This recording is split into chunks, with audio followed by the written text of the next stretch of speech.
You start, Oh, right? throw those slides up there. Let's get Money Mondays started. Welcome, everybody. It's Money Mondays. Sorry for the delay. We are now going to do this in 11 minutes or less.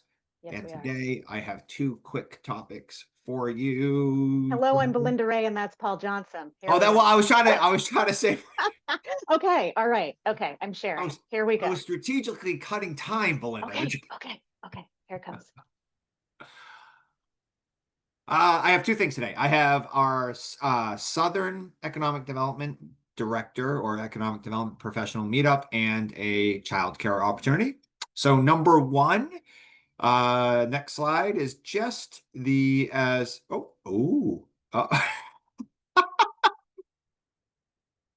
wow, that really drove it home. That was nice. Well, a little bit of explanation. So if we go back a slide, yeah. So this is what I said I was doing in the announcement that went out to people.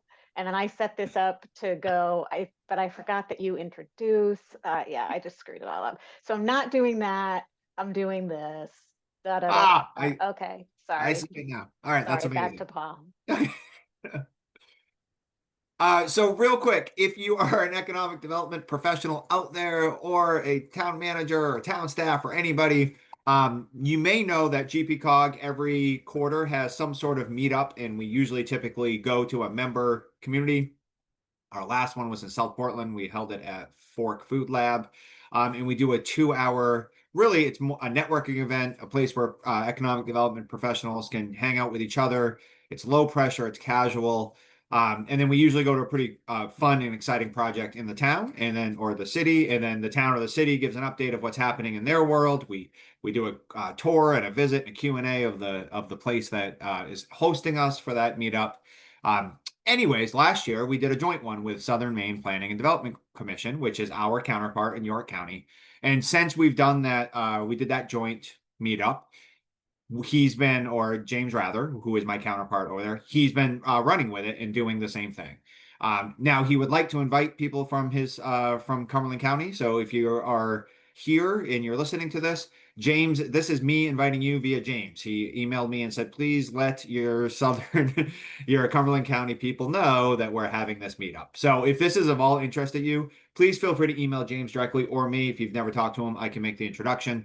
But once you get on his list, you can be invited to every one that he has in York County, and you can see that he does some pretty cool stuff. So that's my plug for James and the Southern Maine Planning and Development Commission. And secondly, CEI is hosting a series of great workshops for anybody who's thinking about entering the childcare business. As we all know, we desperately need more childcare. It helps our workforce. And CEI is one of the bigger players in the state with helping people get childcare businesses off the ground. And so they have these four workshops that are super helpful, really talks about the financing side of stuff and how do I make the numbers work on my dream to have a childcare business. And with that, Belinda, I'm going to hand it to you. All right, let's see how much I can screw this part up. So yeah, I was going to do the new main vendor self-service portal, which maybe you know about, maybe you don't. I'll cover that at maybe the next one. And a waterfront grant that opens in January. But then this one dropped on Friday or maybe Thursday. So coastal community shore and harbor planning grants are open. These are pictures from a 2023 project that GPCOG did with Manomet and some other partners to improve access in Casco Bay and protect Casco Bay. This is ostensibly two grants. When you read the NOFO, you'll see it's two grants. However, they are both covered in one announcement. They both use one application and they are both sponsored by all of these people. So to me, it feels like one grant, but they call it two. When you go through, you will see that the program provides resources to increase access to water, to help working waterfronts, planning conflicts on working waterfronts or just waterfront usage, planning, feasibility, design efforts for resilient infrastructure. So lots of stuff related to waterfront, coastal communities, shore, harbor. The 2025 grantees, I thought it would be interesting to see. These are the grantees. These are what their projects were. So that will help you to understand what people might be going for here. And eligibility, you can be a municipality or an unorganized township or tribal government or regional council. You have to be in Maine's coastal zone. So that does cover a fair number of our communities here in the GPCOG region. Regional councils can submit applications on behalf of other eligible applicants. So if you are a town and you're looking for assistance, you can go to your coastal regional council and they can assist you. And GPCOG is a coastal regional council. So you can come to us and we can help you out. These are the towns that are in the coastal zone. There's a big list, there's a link to the list. These are the ones that are in GPCOG members. There are others that are kind of in our region, but those are the members. There are 7 categories, 7 types of things that you can do with this grant money. So you can assess long-term hazards from changing ocean conditions, storm surge, flooding. You can design and create plans for resilient infrastructure. And this can be either community-wide or it can be at a specific facility, like a boat launch or something like that. You can do needs assessments for use of and access to public waterfront facilities. And there are also harbor management plans, mooring plans, all these different things. You can also do legal work to identify lost or contested public rights of way. There's a lot of that going on in our region and beyond. You can identify hazard-prone locations for land conservation. You can deal with municipal ordinances to help with coastal lands, harbors, shores. And you can also assess, plan, and implement projects to reduce water quality impacts from polluted runoff.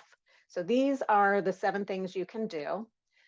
Successful applications will acknowledge Maine Won't Wait and follow those recommendations, and also consider how the hazards and ocean conditions are going to affect future project focus areas. So you want to understand not just what's happening right now, but you want to plan for the future and demonstrate that in your application. Here's a local example, and GPCOG was a partner in this as well. Awarded in 2023 to Freeport, $22,483. And with that money, they were able to conduct a feasibility study of 9 different sites to see if there was a place they could put an all-tide boat ramp. The answer, sadly, was no. But they did improve public access by acquiring an easement over private property, and they created a general template for shore access easements, so that if you are looking to negotiate an easement with a private entity, they've created a template to help other municipalities do that. So those are some great uses of the funds. Key features, the minimum here is 5,000, the max is 50. If you apply with more than one entity, then you can apply for 75,000. You can submit more than one application. So if you have multiple projects that you think are worthy, you can submit multiple applications for them, especially if they fall into different categories. That's a good way to do it. You do have to be in the coastal zone. You have to focus on publicly owned properties, and you need a 10% non-federal match, and that can be cash or in kind. So the timeline, they plan to award these in the first quarter of 2026. They expect you to start around February 23rd, by February 23rd, 2026, and finish by March 31st the following year. Now, you can pay salaries associated with the work of the grant. You cannot pay ongoing staffing needs, but you can also get, pay your subcontractors. You can get supplies, minor equipment. No big equipment, like no laptops, no computer equipment, nothing substantial, but small stuff.